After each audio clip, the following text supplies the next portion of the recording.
Salamlar hər kəsə. Bu gün insanların və həyatımızda baş verən hadisələrin həyatımızdakı rolundan danışmaq istəyirəm. İlk növbədə onu deyim ki, lövhəmdə yenə çəkmişəm. Baxın, yaradandan hər insana görmədiyimiz bir bağ var. Yəni yaradanla insan arasında. Bu bağı biz əslində aydın zamanda da hiss edə bilərik. Məsələn, dua edərkən ya da Allaha yönələrkən biz hiss edə bilərik ki, bizim yaradanla bağlarımız güclənir və onu yanımızda hiss edirik. Və eyni bağda insanlar arasında var. Çünki biz yaradanın bir hissəsiyik və bütün insanlar da yaradanın bir hissəsidir. Ona görə də biz ruh cəhətdən hamımız bir-birimizə yaxınıq. Sadəcə baxsaq, biz sadəcə ruh yox, biz bədəndən də ibarətik deyə. Bu bədən olaraq biz həyatda müəyyən bir addımlar atırıq, səhvlər edirik, düzlərimiz olur.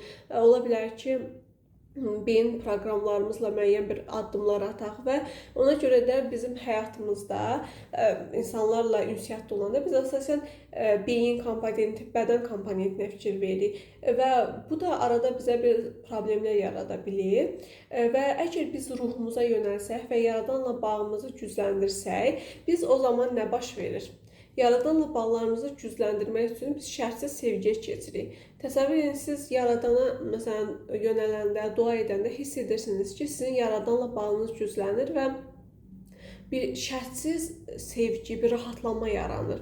Və eyni bir şeydə, baxın, yaradanın ən böyük xüsusiyyəti nədir? Yaradan bizi şərtsiz sevir. Yəni bizim səhvlərimizə, doğrularımıza baxmayaraq bizi sadəcə sevir. Yəni şərtsiz sevgi budur. Və biz daxilimizdə bu şərtsiz sevgini çoxaltdıqca həm yaradana yaxın oluruq, çünki biz yaradanın bir hissəsiyik və onun xüsusiyyətlərini özümüzdə nə qədər çoxaltsaq, yaradana bir o qədər də yaxın olarıq. Və başqa insanlarla da bu belədir.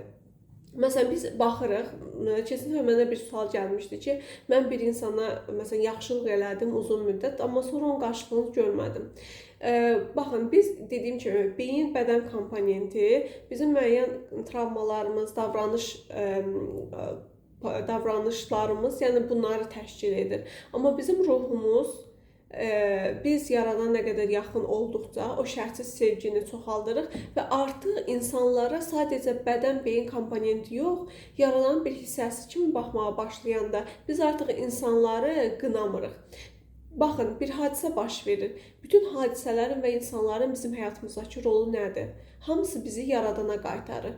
Bəlkə fikir verirsiniz, siz nəyisə indi arada olur da, məsələn, insan nəyisə edir, amma hardasa fikirləşir də ki, bunun qarşılığı olar, ya da ki, ümumiyyətlə, yəni o daxili hüzurla, daxili istəklə eləmirsiniz və sonra sanki onun qarşılığı gəlməyəndə biraz belə kədərlənirsiniz. Amma siz daxilinizdə belə sevgi dolu olanda, xoşbəxt olanda artıq insanlara necə deyim, sadəcə etmək istəyirsiniz, bir qarşılıq gözləmədən. Şərtsiz sevgi də budur.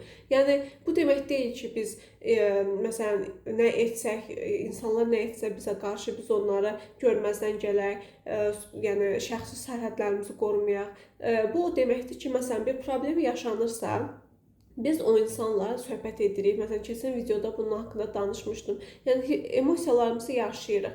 Yazıdırsa yazın, söhbət etmək lazımdırsa o insanla, gedin o insanla söhbət edin. Və bu sizin beyin komponentinizin, yəni beyninizin rahatlaşmasına gətirib çıxar və bədəniniz də rahatlaşır. Amma ki, artıq bu hadisələr bitəndən sonra siz şərtsiz sevgiyə keçməlisiniz.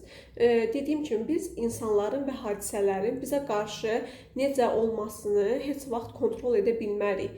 Yəni, ola bilər ki, bugün yaxın olduğumuz insan sabah bizimlə yaxın olmasın, ən yaxın dediyimiz insan sabah bizə yaxın olmasın.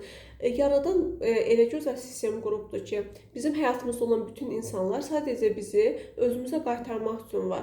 Yəni, biz nə qədər şərtsiz sevgidə olsaq, bir o qədər həm yaradana yaxın oluruq, həm də bizə daha uyğun insanları həyatımıza çəkməyə kömək olur. Baxın, elə insanlar var ki, baxın, burada xətt çəkməmişəm, bizim həyatımızda müəyyən bir rollara sahib deyirlər. Ya ümumiyyətlə biz o insanlarla kontaktda olmuruq. Ya da ki elə insanlar var ki, hələ ki biz müəyyən bir etapa gəlməmişik ki, məsələn bu insanlarla qarşılaşaq. Yəni ki, Yaradan həmişə bizi ən yüksək versiyamıza aparmaq üçün insanlar və hadisələr gətirir.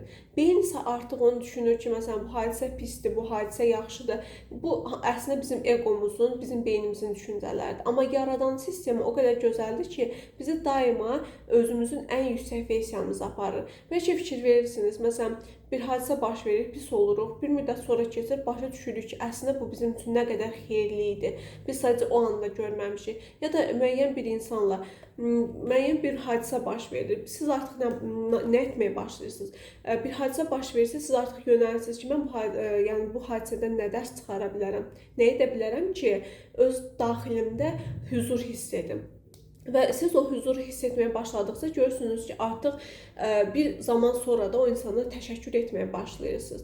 Ona görə də məsələn o anda hiss edin acınızı, kədərinizi. Bu çox normaldır. Amma bir müddət keçəndən sonra siz o insana Yaradanın bir hissəsi kimi baxmağa başlasınız, görərsiniz ki, artıq siz o insana qarşı o qədər əvvəlki kimi əsəb, kin bəslənmirsiniz. Çünki bilirsiniz ki, o da Yaradanın bir hissəsidir və Yaradan istəyibdir ki, o insan sizin həyatınıza gəlsin və sizə lazım olan dərsləri öyrətsin, sizi daha da Yaradana yaxın eləsin. Biz müəyyən pis hadisə olan Yaradan nə qədər qaydırıq. Yəni adi vaxt elə olur ki, biz yəni düzün danışaq da, məsələn adi vaxt elə olur ki, biz unuduruq Yaradana dua etməyi. Əslində biz onu hər gün etməliyik. Amma biz çətinə düşəndə o saniyə Yaradan yadımıza düşür. Sadəcə Yaradan bizə öyrədir ki, şərtsiz sevməyi öyrən. Yəni bütün insanlar, bütün hadisələr sadəcə bizi ən yüksək versiyamıza aparır və Yaradana daha da yaxın edir. Ona görə də insanlara, hadisələrə sadəcə bir insan ya hadisə kimi baxmayaq, Yaradanın bizə göndərdiyi bir hədiyyə kimi baxaq. Müəyyən bir hadisə baş verəndə onun daxilindən hansı bir dərsi özümüzə götürə bilərik, ona yönələk. Yəni hər situasiyada biz özümüzə mənfi, müsbət nəsə götürə bilərik. Yəni dediyim kimi biz insanları ya da situasiyaları heç vaxt kontrol edə bilmərik. Amma bizim ona münasibətimizi həmişə kontrol edə bilərik. Yəni hadisə baş verəndən sonra biz həmişə onun içindən özümüzə müsbət tərəfini açıb götürə bilərik onu özümüzə. Və bu bizim daxili huzurumuzu artırar, Yaradanla bağımızı gücləndirər və zaman keçdikcə bizim həyatımıza daha da gözəl insanlar və hadisələr çəkməyə kömək olar. Çünki beyin artıq fokusunu müsbətə yönəldir və bizim bütün davranışlarımız, düşüncə tərzimiz və hər şey dəyişdiyinə görə artıq biz daha da yüksək mərhələyə keçmiş oluruq və bu mərhələlər keçdikcə görürük ki, nə qədər huzurumuz artır və Yaradana daha da yaxın oluruq. Belə, ümid edirəm sizə rahat bunu danışa bildim. Anlaşılır dildə, ümid edirəm fikirlərimi çatdıra bildim sizə. Belə, təşəkkür edirəm. Əgər suallarınız olsa yazarsınız, cavablandırmağa çalışaram. Sağ olun.